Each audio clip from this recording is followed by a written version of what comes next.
다 함께 사도신경으로 주님께 우리의 신앙을 고백하시겠습니다.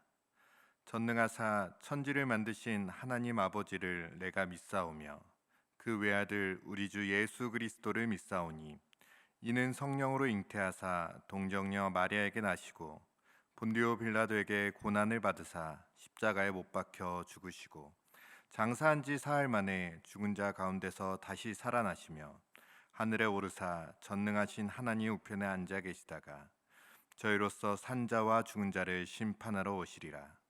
성령을 믿사오며 거룩한 공예와 성도가 서로 교통하는 것과 죄를 사하여 주시는 것과 몸이 다히 사는 것과 영원히 사는 것을 믿사옵나이다. 아멘.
오늘 함께 읽으실 성경 말씀은 여호수아 8장 1절에서 17절까지 말씀입니다.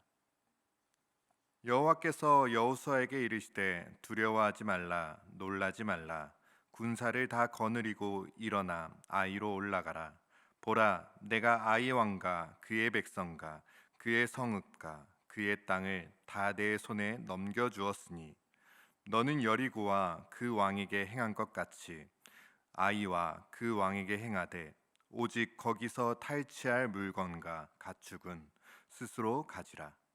너는 아이 성 뒤에 복병을 둘지니라 하시니 이에 여호수아가 일어나서 군사와 함께 아이로 올라가려 하여 용사 3만 명을 뽑아 밤에 보내며 그들에게 명령하여 이르되 너희는 성읍 뒤로 가서 성읍을 향하여 매복하되 그 성읍에서 너무 멀리 하지 말고 다 스스로 준비하라. 나와 나를 따르는 모든 백성은 다 성읍으로 가까이 가리니 그들이 처음과 같이 우리에게로 쳐 올라올 것이라. 그리할 때에 우리가 그들 앞에서 도망하면 그들이 나와서 우리를 추격하며 이르기를 그들이 처음과 같이 우리 앞에서 도망한다 하고 우리의 유인을 받아 그 성읍에서 멀리 떠날 것이라. 우리가 그들 앞에서 도망하거든 너희는 매복한 곳에서 일어나 그 성읍을 점령하라. 너희 하나님 여호와께서 그 성읍을 너희 손에 주시리라. 너희가 그 성읍을 취하거든 그것을 불살라 여호와의 말씀대로 행하라. 보라, 내가 너희에게 명령하였느니라 하고 그들을 보내매 그들이 매복할 곳으로 가서 아이 서쪽 베델과 아이 사이에 매복하였고 여호수아는 그 밤에 백성 가운데에서 잤더라. 여호수아가 아침에 일찍이 일어나 백성을 점호하고 이스라엘 장로들과 더불어 백성의 앞서 아이로 올라가매 그와 함께한 군사가 다 올라가서 그 성읍 앞에 가까이 이르러 아이 북쪽에 진치니 그와 아이 사이에는 한 골짜기가 있더라. 그가 약 5천 명을 택하여 성읍 서쪽 베델과 아이 사이에 매복시키니 이와 같이 성읍 북쪽에는 온 군대가 있고 성읍 서쪽에는 복병이 있었더라.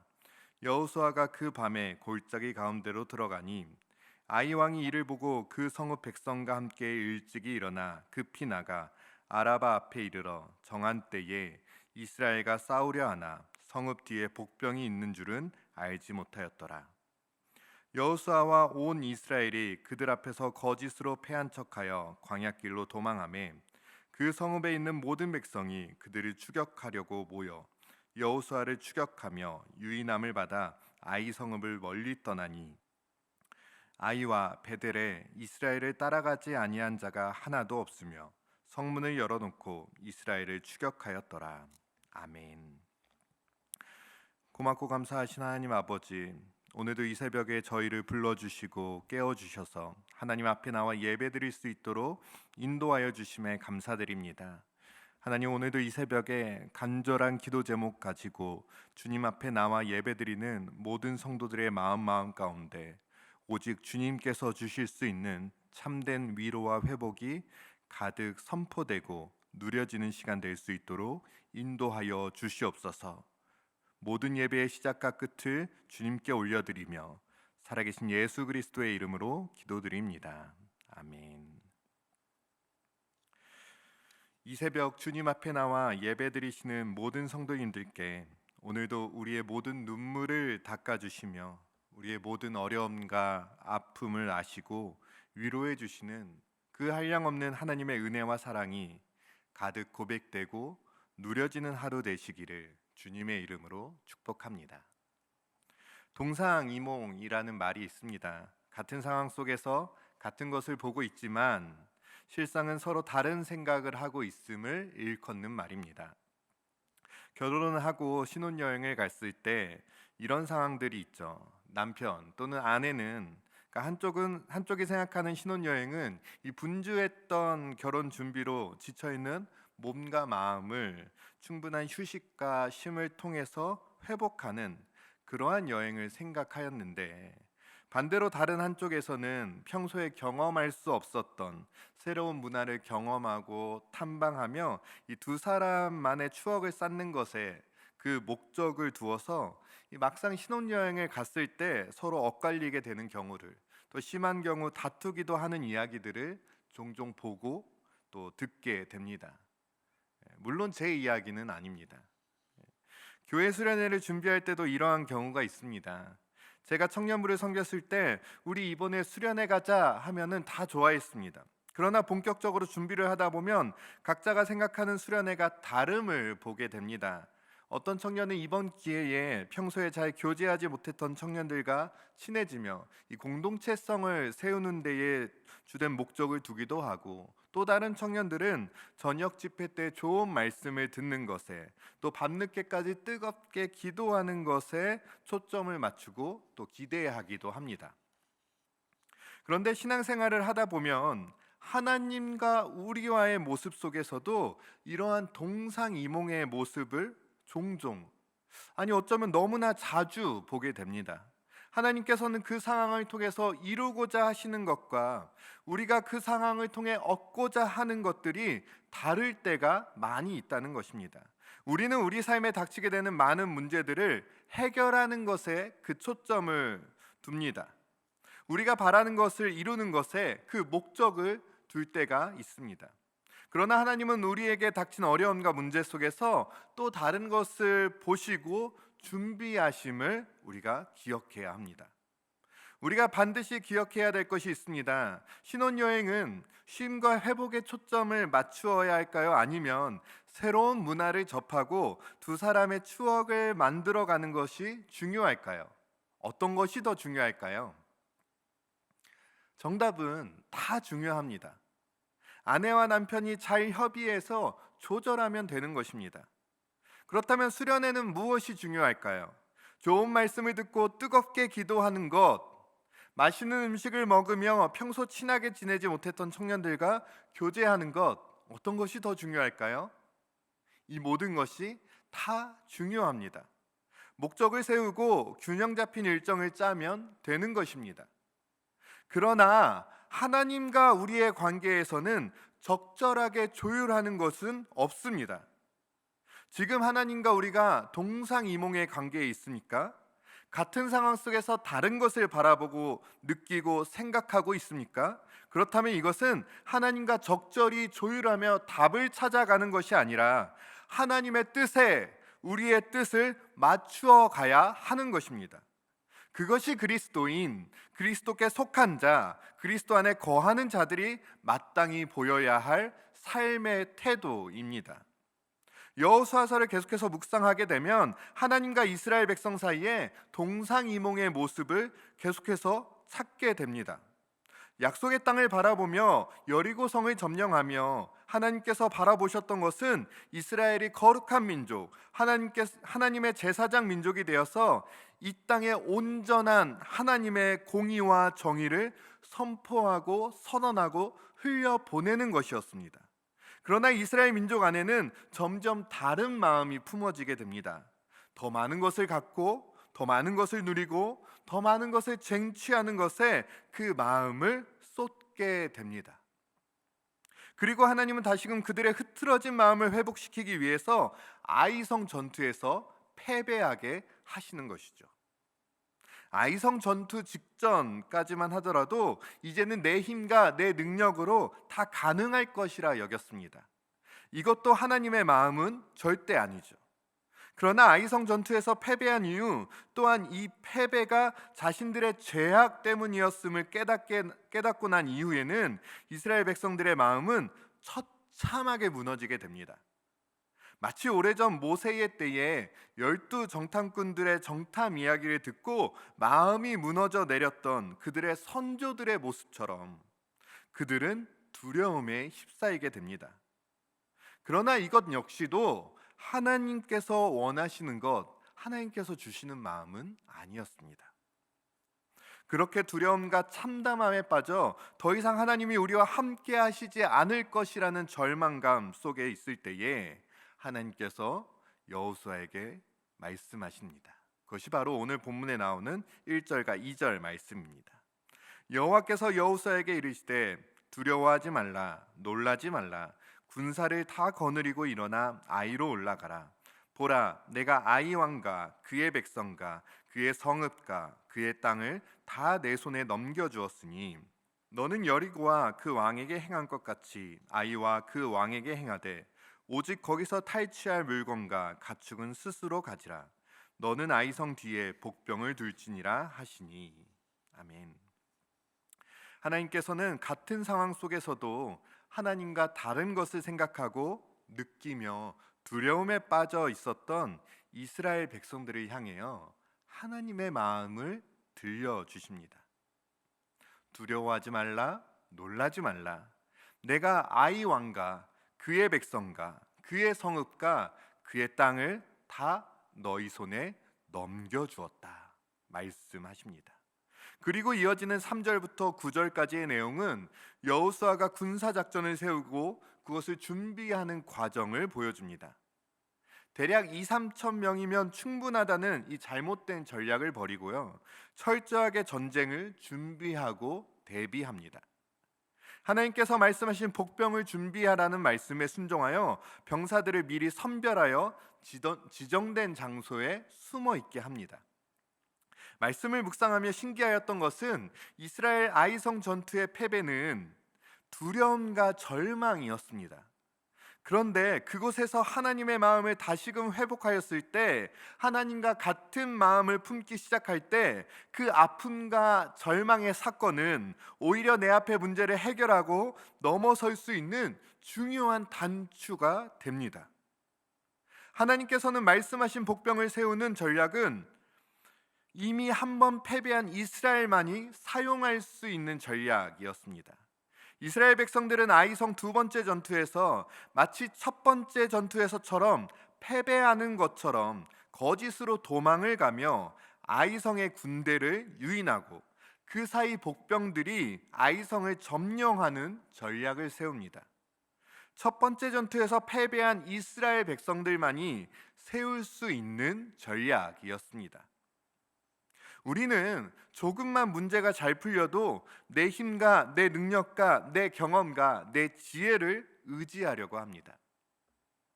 하나님의 뜻과 마음을 구하기보다는 하나님, 이제부터는 내가 할 수 있습니다. 하나님, 여기서부터는 제가 한번 혼자 해보겠습니다. 이제는 한 발 뒤로 물러나 주십시오. 이렇게 이야기합니다. 마치 내 뜻과 내 계획이 전부 하나님의 뜻과 계획인 것처럼 착각하며 행동합니다. 그러나 반대로 상황이 어려워지고 계획이 뒤틀어지며 내 힘과 내 능력으로, 내가 가진 어떠함으로 이 상황과 문제를 해결할 수 없다고 여겨지기 시작하면 마음이 무너져 내립니다. 우리는 일이 잘 풀릴 때도, 일이 잘 풀리지 않을 때도 하나님의 크고 위대하심을 너무나 쉽게 놓치며 그 마음을 구하지 못하며 나아갈 때가 너무나 많이 있는 것을 보게 됩니다. 우리는 여전히 당면한 문제 앞에서 하나님의 뜻과 마음을 구하기보다는 이 문제를 해결하고 넘어가는 것에 초점을 두는 삶이 너무나 익숙하기 때문입니다. 이러한 때에 우리는 반드시 기억해야 합니다. 이스라엘을 향한 하나님의 부르심은 단순히 약속의 땅을 차지하고 여리고성을 무너뜨리며 아이성을 점령하는 것이 아니었습니다. 이스라엘을 향한 하나님의 부르심은 이것이었습니다. 출애굽기 19장 5절과 6절 말씀입니다. 세계가 다 내게 속하였나니 너희가 내 말을 잘 듣고 내 언약을 지키면 너희는 모든 민족 중에서 내 소유가 되겠고, 너희가 내게 대하여 제사장 나라가 되며 거룩한 백성이 되리라. 너는 이 말을 이스라엘 자손에게 전할지니라. 어차피 이 모든 세계는 여호와 하나님께 속한 것이었습니다. 여기에서 이스라엘 백성이 땅을 얼마나 차지하는 것은 하나님께 그렇게 중요한 것이 아니었습니다. 하나님께 중요한 것은 이스라엘 백성들이 이 모든 과정들을 통하여서 온 열방을 향한 제사장 나라, 거룩한 백성이 되는 것이었습니다. 그래서 이스라엘을 통해서 세계 온 열방이 하나님을 깨닫고 발견하고 하나님께 돌아오는 것, 그것이 바로 하나님께서 바라보시고 하나님의 관심사였습니다. 이 부르심과 정체성을 놓치며 살아가면 우리는 때로 일이 잘 풀리면 교만하여지고, 일이 어려워지면 낙심하고 좌절하는 삶을 반복하게 되는 것입니다. 베드로전서 2장 9절은 이렇게 이야기합니다.